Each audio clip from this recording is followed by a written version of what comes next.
अस्सलाम वालेकुम वरहमतुल्लाहि वबरकातुहू। अगर आपको मेरा वीडियो पसंद आता है तो मुझे सब्सक्राइब कीजिए और शेयर कीजिए, लाइक कीजिए। कोई डिफ़िकल्टी है तो कमेंट बॉक्स में ज़रूर लिखिए। तो बच्चों, कल हमने नातिक आदात और गैर नातिक आदात के बारे में देखे। नातिक तबई आदात देखे, मुकम्मल आदात देखे। इसके बाद पार्ट सेकंड में हम साथ ही मश्क नंबर 1 का सवाल नंबर 1 भी सॉल्व किए थे। 2 सवालात मैं सॉल्व करके दी थी और 2 सवालात होमवर्क दी थी। आज देखेंगे मश्क नंबर 1.1 का सवाल नंबर 2। ये आददी ख़त है। इस पर नातिक आदात दिए हुए हैं। ये सिफर है, इस तरफ मस्बत आदात है 1 2 3 और यहाँ मनफी आदात नफ़ी 1 नफ़ी 2 और नफ़ी 3। तो 2 आदात के बीच में कितने हिस्से हैं? 1 2 3 और 4। इसी तरह 1 से 2 के बीच में भी 4 हिस्से हैं और 2 से 3।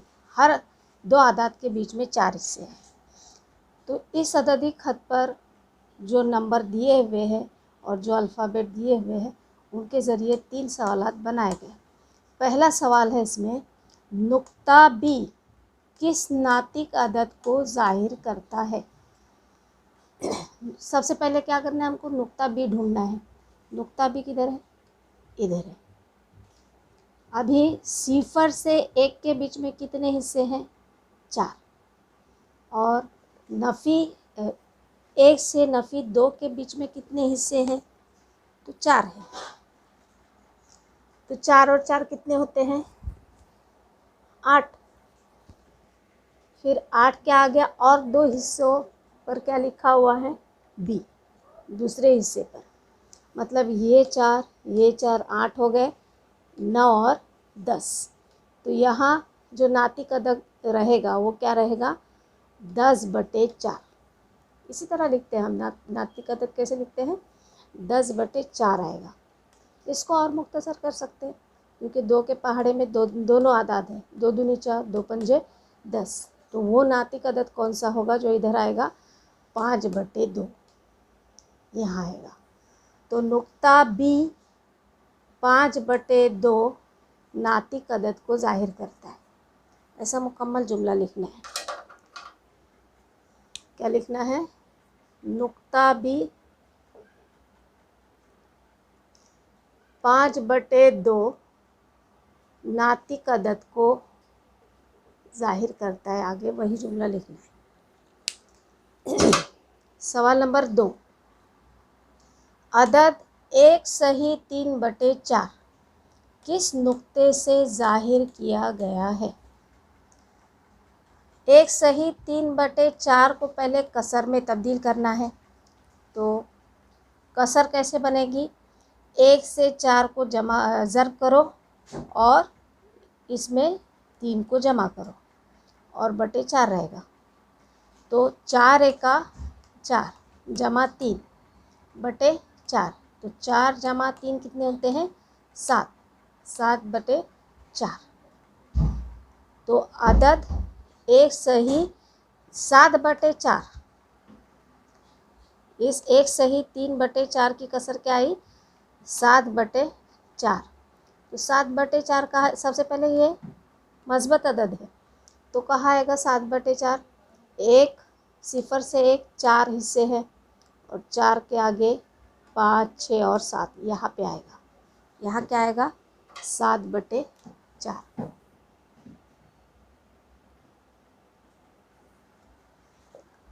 फिर नुक्ता डी से तीसरा सवाल है। नुक्ता डी से नातिक अदद 5/2 को ज़ाहिर किया गया है। ये बयान सही है या गलत लिखिए। नुक्ता डी को ढूंढना है। किधर है? ये।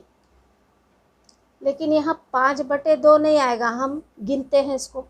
ये 4 और 4 8, 9 और 10 मतलब 10/4। तो 10/4 का मुख्तसर क्या आएगा? 2 दूनी 4, 2 पंजे 10। तो यही कसर आ गई। मतलब नुक्ता डी पर है ये। नुक्ता डी पर कौन सी कसर है? 5/2। 2, इसलिए ये बयान क्या है, सही है। बच्चों मश्क 1.1 यहाँ पूरी हो गई। दूसरा टॉपिक है सब टॉपिक नातिक अदाद में तरतीबी ताल्लुक़ या छोटा बड़ापन, या इसी को कहते हैं कंपैरिजन ऑफ रैशनल नंबर। हम जानते हैं कि अददी ख़त पर आदाद की हर जोड़ी में बाएं जानिब का अदद दाएं जानिब के अदद से छोटा होता है। हमने एक अददी ख़त पर देखे कि जो मस्बत आदाद रहते हैं वो दाएं जानिब होते हैं और मनफी आदाद बाएं जानिब होते हैं। तो बाएं जानिब के जो आदाद रहते हैं छोटे मनफी होने की वजह से। इसी तरह नातिक आदाद में शुमार कुनिंदा और नसब नुमा को, नातिक आदाद मतलब कसर, ये शुमार कुनिंदा है, ये नसब नुमा है, उसको एक गैर सिफर अदद से ज़र्ब दे तो अदद वही रहता है। जैसे यहाँ के और के, फॉर एग्ज़ाम्पल यह 2 सेम अदद है, इनसे इस कसर को ज़र्ब दिए तो अदद में कोई तब्दीली नहीं होती। अभी मैं यहाँ दिखाऊंगी। यहाँ देखो 5 को 3 से ज़र्ब दिए और 4 को 3 से ज़र्ब दिए, 3 एक 3, 3 एक 3, तो फिर से हमको यही कसर हासिल होगी। तो गैर सिफर से ज़र्ब नहीं देनी है कभी भी, यहाँ गैर सिफर अदद से, लेकिन ये अदद जो रहता है ये शुमार कुनिंदे और नसब नुमा में सेम लिया जाता है। या इसकी कीमत ज़र्ब दे तो अदद वही रहता है, या इसकी कीमत में कोई तब्दीली नहीं होती। जैसे कि अभी मैंने यहाँ बताई कि कसर की कीमत में कोई तब्दीली नहीं होती है। अभी यहाँ मिसाल नंबर 1 देखते हैं, 5/4। उससे पहले देखते हैं A/B बराबर कौन से यकसा अदद से हमने इसको ज़र्ब दिए तो इस कसर में तब्दीली नहीं होती, KA/KB। लेकिन यहाँ के जो है ये गैर सिफर अदद है, सिफर नहीं लिया जाता है। मिसाल नंबर 1, 5/4 और 2/3 के दरमियान छोटा बड़ापन तय कीजिए। वो अदद बड़ा है, बराबर है या छोटा है, ये बताना है हमको। अभी दोनों कसर अलग अलग है, उनका नसब नुमा भी अलग है और शुमार कुनिंदा भी। एक का 5 है शुमार कुनिंदा, दूसरे का 2 है। पहले अदद का 4 है नसब नुमा और दूसरे अदद का 3 है। तो छोटा बड़ापन जो है ये तय करना मुश्किल होता है, इसके लिए हमको यही जो रूल है वो इस्तेमाल करना है। पहले हम कसर लेते हैं 5/4 और यहाँ 2/3, तो यहाँ मुश्तरक नसब नुमा कैसे आएगा ये देखना है। तो क्या करेंगे, 4 ज़र 3 करने पर 12 आता है, यहाँ भी 3 ज़र 4 करने पर भी 12 आएगा। तो मुश्तरक नसब नुमा हमको मिला, मतलब यहाँ 3 को शुमार कुनिंदे में भी ज़र्ब करना है और नसब नुमा में भी, ताकि इस कसर की जो कीमत है वो तब्दील ना हो। 3 एक 3, 3 एक 3, 5 एक 5, 4 एक 4, मतलब कसर वही मिलती है। इस वजह से इसी अदद को शुमार कुनिंदे और नसब नुमा में ज़र्ब करना है। अभी ज़र्ब की हमने 5/4 ज़र्ब 3/3, 5 तिया 15 और 4 तिया 12। फिर दूसरी कसर लेते हैं 2/3 बराबर, इसको क्या करना है, 3 को 4 से ज़र्ब देने पर नसब नुमा 12, हमको यकसा नसब नुमा चाहिए तो 12 बना दिए इसको। तो इसी अदद से शुमार कुनिंदे में भी ज़र्ब देना है, तो 4 दूनी 8, तो 8/12। अभी दोनों जो हासिल हुई कसरें उनको दोनों को यहाँ लिख देते, इसलिए 15/12 और 8/12। नसब नुमा तो यकसा है, तो शुमार कुनिंदे के आदाद को देखकर हमको छोटा बड़ा लिखना है। 15 बड़ा है या 8 बड़ा है, 15, इसलिए 15/12 कसर क्या है, बड़ी है, किससे, 8/12 से। इसलिए इसकी जो मेन कसर कौन सी है, 5/4, ये बड़ी होगी 2/3 से। तो यहाँ हमने ये एक मिसाल देखें। बाकी नातिक आदाद में कौन कौन से उसूल होते हैं वो देखना है हमको। नातिक आदाद का मवाजना करते वक्त झैल के उसूल इस्तेमाल करना मुफीद होते हैं।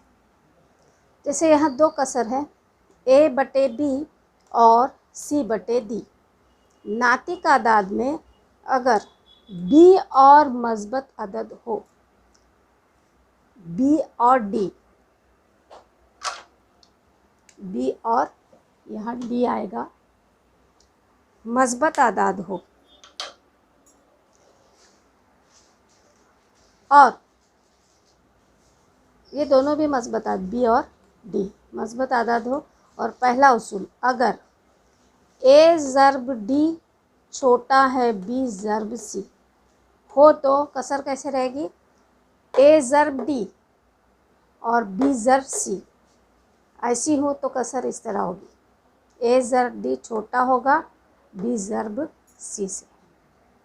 अगर ए ज़र्ब डी बराबर हो बी ज़र्ब सी हो तो ए बटे बी कसर और सी बटे डी कसर, ए डी और बी सी, ये क्या होगी, बराबर होगी। तीसरी कसर, अगर ए डी, ए ज़र्ब डी, ए डी मतलब ए ज़र्ब डी और बी ज़र्ब सी, इनमें ए डी अगर बड़ा हो तो ये कसर ऐसे आएगी, ए बटे बी बड़ा है सी बटे डी। तो इन उसूलों को याद रखना है। बाकी का हम कल देखते हैं। आगे और 2 मिसालें हैं, उनको मैं कल हल करने को बोलती हूँ। साथ ही अब मश्क भी हम मश्क अशारिया 1 अशारिया 2 कल हल करेंगे।